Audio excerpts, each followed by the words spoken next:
Religion वालों की एक विशेषता होती है कि अब उनकी बात तर्क, प्रमाण व विज्ञान से सिद्ध नहीं होती तो कहने लगते हैं कि इसका अर्थ ये नहीं जो आपने लगाया है।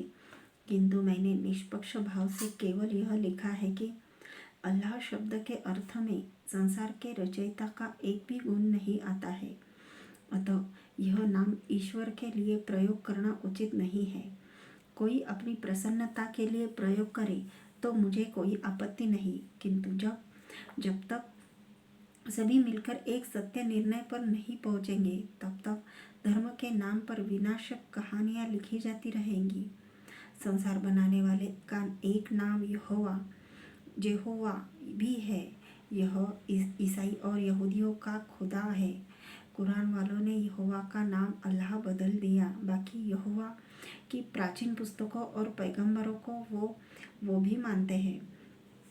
ये सभी थोड़े बहुत अंतर के कारण अलग अलग रिलीजन बन गए, अन्यथा मूल बातें, पुस्तकें व पैगंबर सबके एक ही है। एक ही वृक्ष की इन तीन शाखाओं ने संसार में आपस में बहुत कत्लेआम किया है। यहूदी और ईसाइयों का परमेश्वर स्वयं मूसा से कहता है कि इस्राएल के लोगों से कहो, मेरा नाम यहोवा है, अर्थात मैं जो हूँ वो हूँ। लोगों से कहो कि मैंने ही तुमको, मूसा को, लोगों के पास भेजा है। अतः यहोवा शब्द के अर्थ में संसार बनाने वाले का एक गुण भी नहीं आता है। यहोवा शब्द सुनते ही मस्तिष्क में एक चित्र बनता है कि वही जिसने 6 दिन मेहनत करके संसार बनाया और 7वें दिन थकने के कारण विश्राम करने लगा। वही जिसने मनुष्य को उसी के जैसा दिखने वाला बनाया। वही जिसके अदन के बाग में आने की आवाज़ सुनकर पहला पुरुष और पहली वही जिसने अदन के बाग में आने की आवाज़ सुनकर पहला पुरुष और पहली स्त्री डरकर छिप गए। यहूदी व ईसाइयों की बाइबल से पता चल रहा है कि यहोवा सर्वशक्तिमान नहीं था, बल्कि कार्य करके थक जाता है, क्योंकि यहोवा एक मनुष्य शरीर वाला था। आप ऊपर पढ़ चुके हैं कि संसार के पुरुष व स्त्री ने यहोवा के आने की आवाज़ सुनी। हम पहले ही सिद्ध कर चुके हैं कि सर्वव्यापक तो पहले ही सब जगह है, तो कहाँ आएगा। अतः यहोवा सर्वव्यापक नहीं था, इसलिए यहोवा सृष्टि बनाना तो क्या, बल्कि सृष्टि बनाने के बारे में सोच भी नहीं सकता था। अतः जो भी इन रिलीजन की पुस्तकों में संसार के रचयिता के बारे में बताया है वह तर्क, तथ्य तथा विज्ञान विरुद्ध है। इसी प्रकार अनेकों छोटे मोटे रिलीजन व हजारों छोटी जातियों के अपने अपने देवता है। प्रश्न अभी भी वही है कि संसार बनाने वाले का नाम क्या है। ऐसा कौन सा नाम है जिसके अर्थ में ही संसार बनाने वाले के सभी मुख्य गुण आ जाएं। इस प्रश्न का सटीक उत्तर मुझे किसी भी रिलीजन में नहीं मिल पाया। उसके बाद मैंने संसार की सबसे प्राचीन आर्य जाति की मान्यताओं को समझा और सभी रिलीजनों का तुलनात्मक अध्ययन किया। संसार बनाने वाले का एक प्राचीन नाम ओम त्रीम है। इसमें 3 यह चिन्ह केवल उच्चारण को लंबा करने के लिए है, अन्यथा यह ओम है। यह 3 अक्षरों ओ, उ और म से मिलकर बना है। संस्कृत भाषा के व्याकरण अनुकार, आकार, उकार व मकार से विराट, सर्वव्यापक, सर्वशक्तिमान, अजन्मा, सर्वज्ञ शब्द सिद्ध अर्थात निकलते हैं। जो गुण संसार बनाने वाले के तर्क व विज्ञान के आधार पर सिद्ध हुए थे, वही गुण ओम नाम से के अर्थ से निकलते हैं। संसार की सबसे प्राचीन पुस्तक वेदों में भी ऐसा ही कहा गया है। ओम खम ब्रह्म, अर्थात मैं ब्रह्म ही संसार का रचयिता, विराट और खम आकाश की भांति सर्वव्यापक हूँ। ऐसा कोई स्थान नहीं जहाँ मैं उपस्थित नहीं हूँ। इस आकाश को भी मैंने ही रचा है। तुम सब मनुष्य मुझे ओम के नाम से ही पुकारो। नतस्य प्रतिमा अस्ति यस्य नाम महद्यस्य, अर्थात उस ईश्वर की कोई मूर्ति, प्रतिमा, आकार आदि नहीं जिसका महान यश और सामर्थ्य है।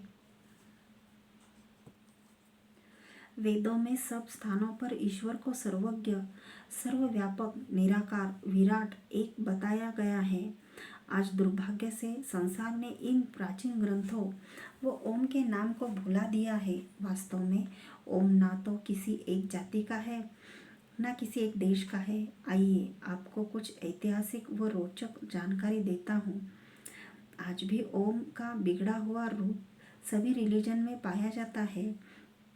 हिंदू लोग आज भी सभी धार्मिक कार्यों में पहले ओम ही बोलते हैं, किंतु अब हिंदुओं ने इसका शुद्ध स्वरूप बिगाड़कर इसके लिए ओम एक चिन्ह बना दिया है। यहूदी और ईसाई अपनी धार्मिक इच्छा प्रकट करने के लिए ओम को आज भी आमीन कहते हैं। मुस्लिम लोग इसको आमीन कहते हैं। सिख रिलीजन वाले ओंकार अर्थात ओंकार कहते हैं। बौद्ध धर्म के लोग इसको ओम मणि पद्मे कहते हैं। ओम मणि पद्मे कहते हैं। और ओम शब्द को बिगाड़ देने से उसका अर्थ भी बदल जाता है। ओम शब्द पूर्ण है तो अतः इसमें कुछ जोड़ने अथवा घटाने की आवश्यकता नहीं है। इस शब्द से संसार के रचयिता के सभी मुख्य गुण पता चलते हैं। जिस ओम ने समस्त संसार को बनाया है उसी का नाम बदल देना उचित नहीं है, क्योंकि नाम बदल देने से शब्द का अर्थ भी बदल जाता है। जो ओम सब रिलीजन वालों के लिए है, नाम बदल देने से वह सबके लिए नहीं रह जाता है। केवल नाम बदल देने से सबके भगवान भी बदल गए और एक दूसरे के विरुद्ध शिक्षा देने वाले रिलीजन के ग्रंथ भी बन गए और भाई रिलीजन के नाम पर लड़ने लग गए। जो लोग भाषा विज्ञान का सामान्य ज्ञान रखते हैं वे जानते हैं कि देश काल परिस्थितियों में शब्दों के रूप बदल जाते हैं। अंग्रेजी भाषा में भी 3 form of verb, first person, second person, third person आदि अलग अलग स्थान, समय व परिस्थिति के कारण शब्दों में परिवर्तन होता रहता है।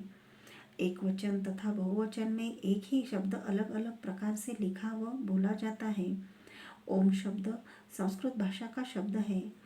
संस्कृत भाषा में भी शब्दों का लिंग, वचन व विभक्तियों में रूप बदल जाता है।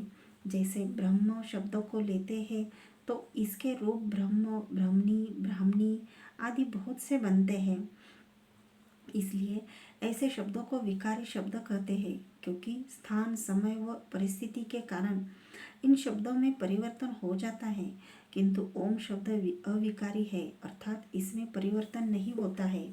संस्कृत में ऐसे शब्दों को अव्यय कहा जाता है। इन अव्यय शब्दों की विभक्तियां लुप्त हो जाती है। अतः ओम शब्द के सभी रूप ओम ओम ओम ही बनेंगे। इस शब्द में कभी कोई परिवर्तन नहीं हो सकता है, क्योंकि इसकी शब्द रचना एक अव्यय की है। अतः जिन रिलीजन वालों ने ओम को बिगाड़ा है अथवा चिन्ह आदि बनाकर उस चिन्ह को ही ओम मानते हैं, उनको भाषा ज्ञान अवश्य सीखना चाहिए। यह एक अन्य विषय भी आप सबको समझना आवश्यक है। ईश्वर का मुख्य नाम तो केवल ओम ही है, किंतु उसके अनंत गुण है। अतः प्रत्येक गुण का एक नाम होता है।